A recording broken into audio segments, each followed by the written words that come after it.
리플리 증후군 파주 택시기사 동건여 연쇄살인 이야기. 2022년 당시 31세 남성 이기영이 경기도 파주시의 한 아파트에서 동건여와 택시기사를 연쇄적으로 살해한 사건에 대한 이야기다. 이기영은 1991년 파주에서 태어나 성장한 토박이로 4층짜리 상가, 건물의 건물주의 손자로 알려졌다.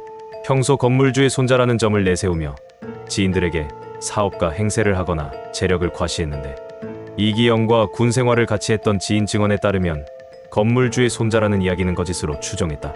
이기영이 군대에서 집에 돈 많고 파주 유지라고 자랑하고 다녔는데 뜬금없이 하사관에 지원했고, 하사 생활 중에 음주운전 중 단속하던 경찰의 손을 물어뜯고 도주하다가 잡혀서 군 교도소에서 징역도 살았다고 증언했다.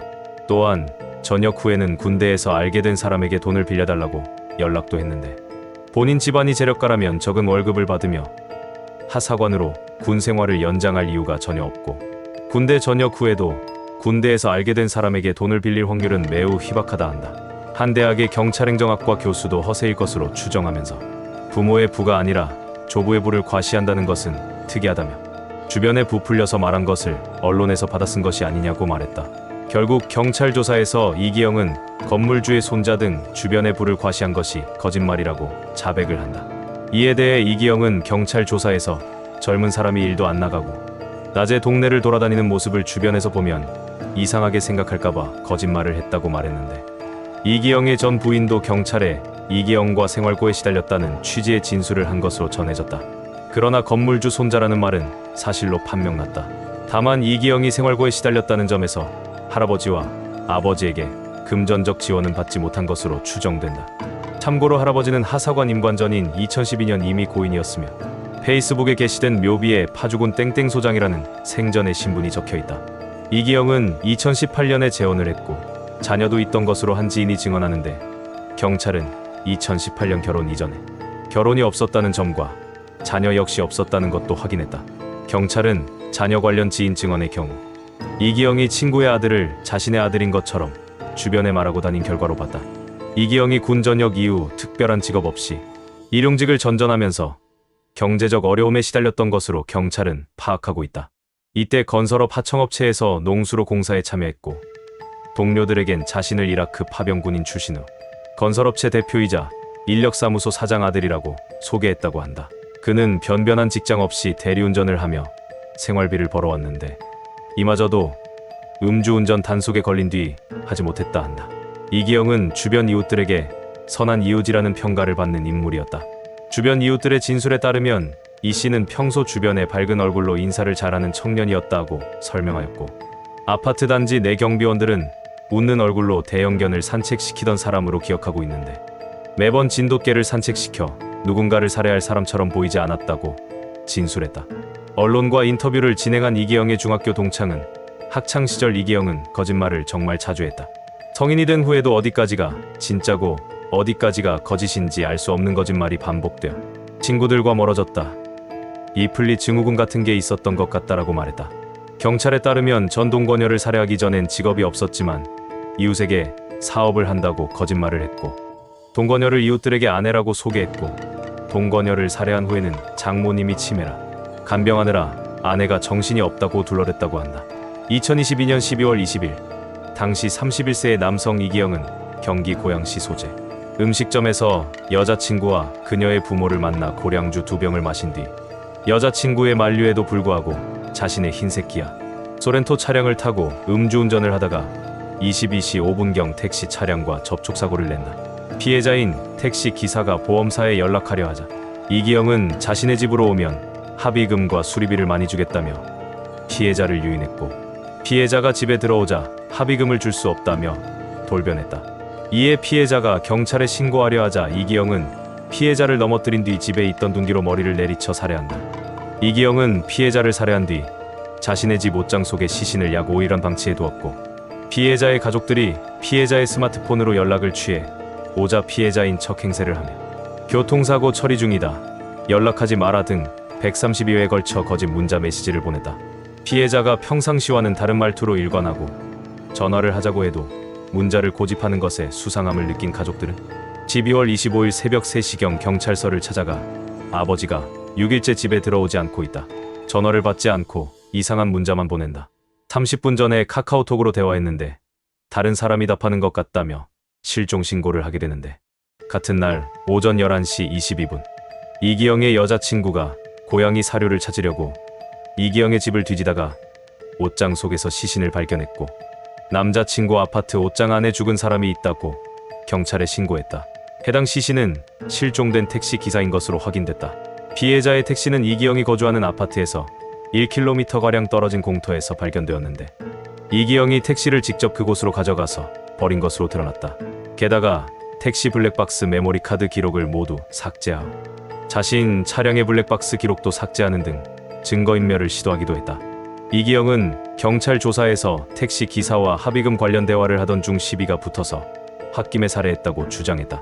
그러나 살해 이후 그의 행동을 보면 계획적인 범행이 의심되는데, 당시 이기영이 갖고 있던 현금은 45만 원, 통장 잔액 17만 원으로 사실상 전 재산은 62만 원뿐이었던지라 합의금으로 줄 돈 따위는 없었기 때문이다. 게다가 이기영은 택시 기사를 살해한 직후 택시 기사의 신용카드를 이용하여 636만 원에 달하는 고가의 커플링을 사고 고급 술집, 호텔 등을 결제해 769만여 원을 사용한 것으로 나타났다. 또한 택시 기사의 스마트폰 잠금 패턴을 풀어 비대면 방식을 통해 수천만 원의 대출도 받았는데, 대출과 결제 내역을 모두 합하면 검거되기 전까지 이기영이 택시 기사에게서 편취한 금액은 모두 5,500여만 원에 달한다. 그는 이미 여러 번의 음주운전으로 인해 전과가 있었고, 운전면허는 2019년 1월 22일에 진작 취소된 상태였는데, 결국 이 사건은 이기영이 누범 기간에 또 다시 음주운전으로 적발돼 실형을 살게 될 상황에서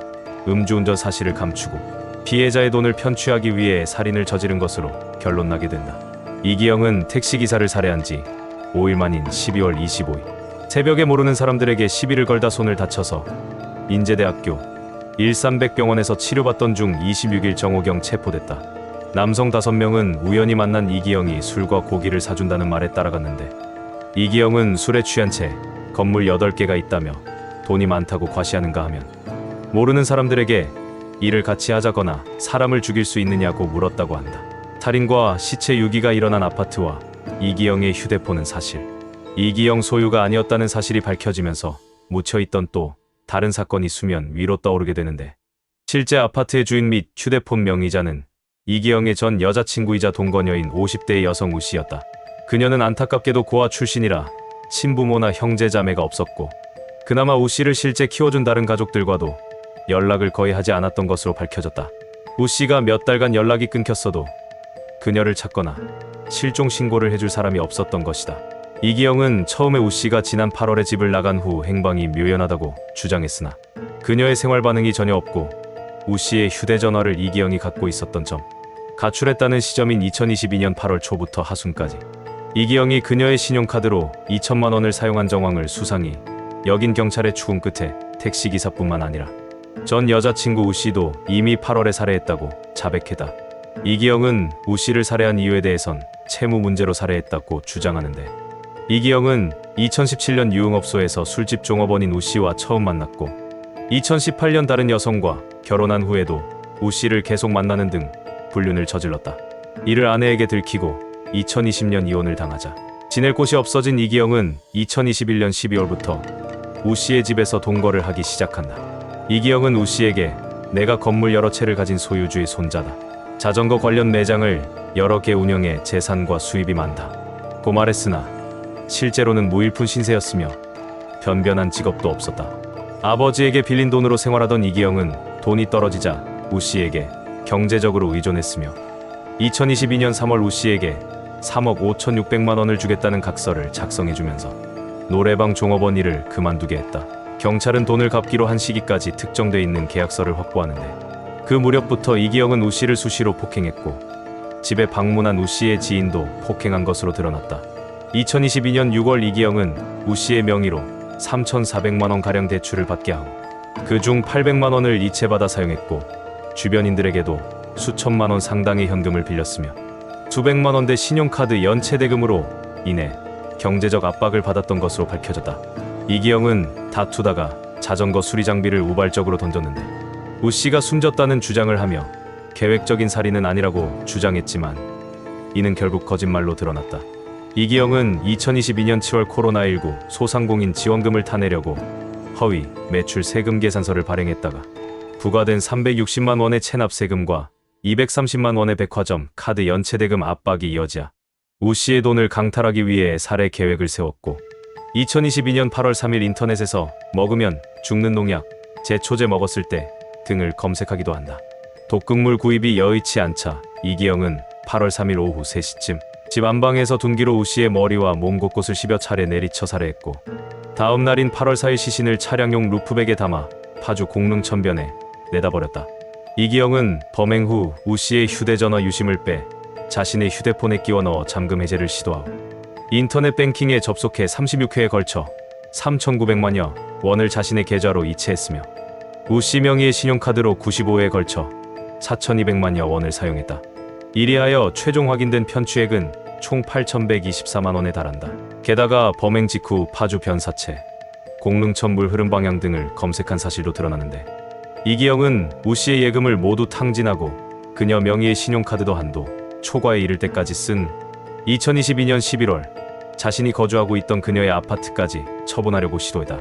이기영은 우 씨 명의의 매매 계약서를 위조해 이를 담보로 자신의 아버지에게 1,000만 원을 빌리기도 하였으며 우 씨를 살해하고 한 달쯤 지난 9월 중순경 이기영은 갑자기 큰 돈을 상속받게 됐다며 지인에게 자랑하듯 떠벌렸다고 하는데 지인은 부모님을 잃었다면서도 들떠있는 이기영의 모습이 정상적으로 보이지 않았다고 증언한다. 그는 우 씨의 휴대전화를 직접 관리하며 메신저 프로필 사진까지 2차례 바꾸기도 했던 것이 드러나다. 또한 우 씨를 살해한 이후 뻔뻔하게도 우 씨의 아파트를 그대로 차지해 그곳에 계속 눌러 살았고 새 여자친구도 사귀었다. 우 씨의 옷과 화장품 등 물건은 그대로 두고 생활해 왜 다른 여자의 물건이 있냐며 현 여친과 다툼이 있기도 했는데 자신의 딸 물건이라며 황당한 거짓말을 하기도 했다. 이기영은 새 여친 명의의 신용카드를 사용하면서 카드 대금을 연체시켰고 휴대전화 요금과 인터넷 요금도 납부하지 못했다. 경찰은 이기영이 살해 전 우 씨와 금전 문제로 지속적으로 다툰 점, 살해 후 우 씨의 부동산과 신용대출 등 재산을 편취하고 신용대출을 받아 쓴 점에 비춰 이기영에게 강도살인 혐의 적용을 검토했다. 그러나 이기영은 우발적 살인이었다면서 강도살인 혐의를 완강히 부인한 것으로 전해졌다. 경찰은 2022년 12월 27일부터 우 씨의 시신을 찾기 위해 대대적 수색을 진행하는데 이기영과 함께 현장을 찾아가 시신 매장 위치를 확인하고 수중 수색, 드론 등을 동원해 한강화구까지 수색 범위를 확대했지만 결국 우 씨의 시신은 찾지 못했다. 검찰이 이기영에게 동거녀 살인 관련해서 강도살인, 사체유기, 컴퓨터 등 사용 사기, 여신전문금융업법 위반, 정보통신망법 위반, 사문서 위조, 택시기사 살인 관련해서는 강도살인, 특정범죄 가중처벌 등에 관한 법률 위반, 사체엔닉, 컴퓨터 등 사용 사기, 여신전문금융업법 위반, 정보통신망법 위반 그리고 코로나 방역지원금 편취 사기 혐의를 적용했다. 2023년 2월 22일 의정부지방법원 고양지원에서 1심 재판이 열렸다. 이기영은 변호사 2명을 선임했다고 알려졌다. 당초 2월 15일에 열릴 예정이었으나 변호인의 기일 변경 신청으로 일주일 연기되었다. 22일 열린 첫 공판에서 이기영은 검찰의 공소 사실을 이해 없이 모두 인정한다고 밝혔다. 2023년 4월 12일 검찰은 피고인이 범죄를 인정하지만 피해자의 돈으로 사치를 즐기며 생활하는 등 절대로 용서받을 수 없는 범죄를 저질렀고 치밀하게 범행을 계획하고 범행 이후에도 주검을 유기해 자신이 피해자인 것처럼 행동하는 이기적인 모습을 보였다며 이기영에게 사형을 구형했다. 2023년 5월 19일 열린 1심에서 재판부는 인면수심의 잔혹한 범죄에 대해 상응하는 중벌을 고려하지 않을 수 없다. 다만 사형 제도는 인간의 생명을 영원히 박탈하는 냉엄한 궁극의 형벌로서 문명국가의 이성적 사법제도가 상정할 수 있는 극히 예외적 형벌이다. 사형 이외의 법이 허용하는 가장 무거운 형벌인 무기징역형을 선택했다며 이기영에게 무기징역을 선고하고 30년간 위치 추적 전자장치 부착을 명령한다. 그러나 피해자의 유족들은 사형 외에는 납득할 수 없다며 반발했다. 2023년 5월 24일 검찰은 이기영에게 사형을 선고해야 한다며 항소했으며 이기영은 항소를 포기했다. 2023년 10월 19일 열린 2심에서 재판부는 검찰의 항소를 기각했다. 재판부는 범행의 동기와 범행 결과 등에 비춰보면 피고인에게 사형 선고가 마땅할 수 있어 재판부도 많은 고민을 하였으나 인간의 생명 자체를 박탈하는 사형 선고는 극히 예외적이어야 한다. 사형을 선고하려면 이를 정당화할 수 있는 특별한 사정이나 객관적 사실이 있어야 한다. 항소심에서 양형 기준의 변화가 없고 양형이 합리적 기준을 벗어나지 않으면 원심을 존중해야 한다는 판례를 고려했다고 밝혔다. 법원이 공소 사실을 모두 인정했기 때문에 검찰은 양형 부당을 이유로 상고를 제기할 수 없다는 대법원 판례로 인해 상고를 제기하지 않았다. 이기영도 상고하지 않아 무기징역형이 확정되어 현재도 무기수로 복역 중이다. 거짓말을 밥 먹듯 반복하며 2명을 살해한 이기영은 현재도 뻔뻔히 사형당하지 않고 세금을 축내며 잘 지내고 있다고 한다. 영상이 재미있으셨다면 구독과 좋아요 부탁드립니다. 끝까지 시청해주셔서 감사합니다.